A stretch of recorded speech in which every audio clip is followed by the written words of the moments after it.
All right, I'd like to start off with a quick question. Who here loves to bake?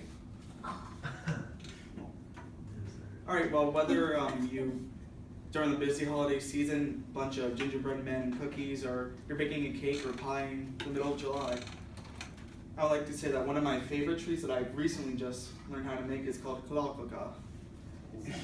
Let me say that again, kladdkaka. It's a Swedish dish that it's pretty easy to make, and it's interesting and further your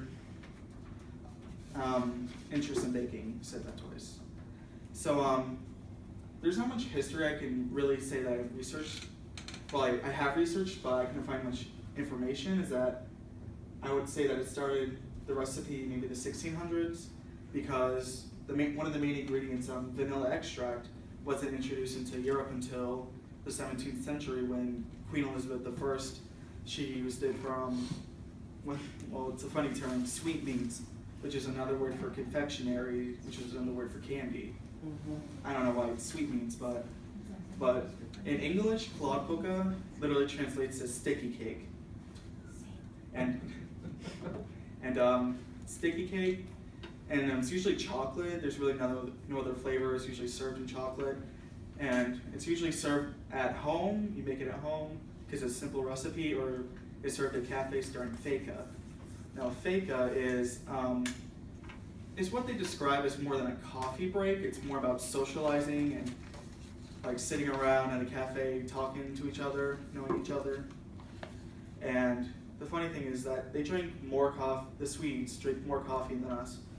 On average, the person here drinks less than 1 cup of coffee, where they drink about 1.3 cups of coffee per person per day.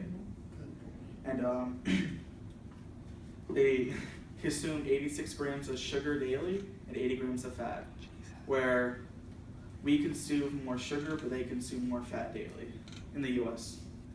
Now, how I got introduced to kladdkaka, I was just scrolling on Facebook.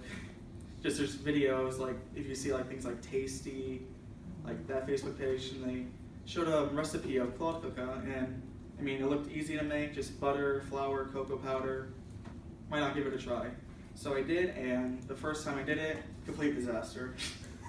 It wasn't necessarily bad, like taste-wise, but it was too cakey and it didn't look anything like the video.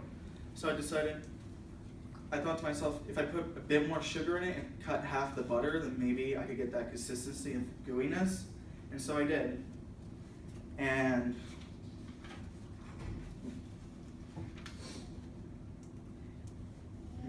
the second time I added half a stick of butter instead of 1 stick of butter, and I added 1.5 cups of sugar instead of 1 1/3. Even though that's a slight difference, it actually changed it a lot to where it actually like came out this sticky cake. It's ooey and gooey, melt in your mouth, and after the speech I have some to taste.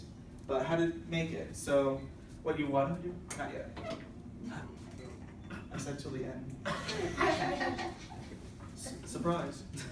Anyway, so what you do is I'm not gonna bring in butter because that would be too messy, but you would take your sugar and butter, you would place it in your bowl, you would whisk it around until it's nice and smooth, and then you would take your cocoa powder, regular powder, all-purpose flour, and a pinch of salt, and then put that in there, whisk it together.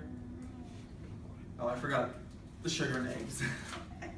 And then you whisk that together, and what would you do is you would get a nice square pan, or a circle pan, about 9 by 9, and what you can do is get some cocoa powder, lay it on the bottom, and then shake it around, because it'll help stick to the cake. It'll help create kind of a crust for the cake, so where you can take it out, it won't be like falling over, and it'll stay in one piece. And then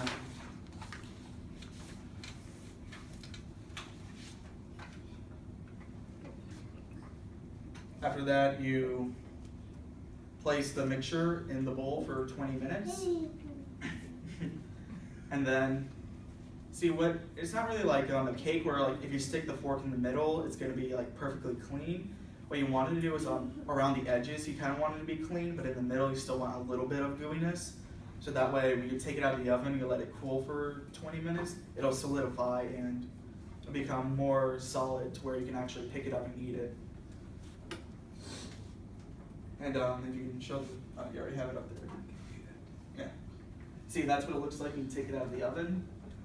Put parchment paper in because it was much easier to take out, so I can cut it up for the class today.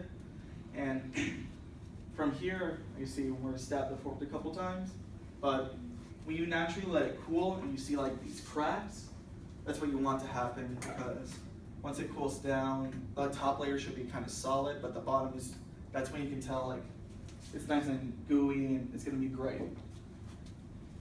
And can you show the next one? Let's see, so you can see the difference where you can see like the top is the crust, the bottom is the support, but the inside is the middle, and here's a lighter picture to see that.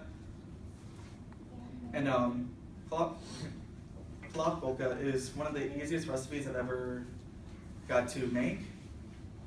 And it's really, it's a delicious treat to make at home. You can make it anytime, you can make it in 30 minutes practically.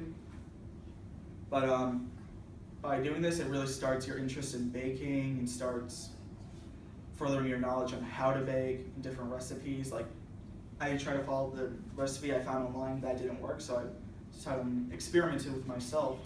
So then you really can make your own recipe if you just change things up a little bit. And you can really start your career or hobby in baking if you don't want to pursue a career in baking.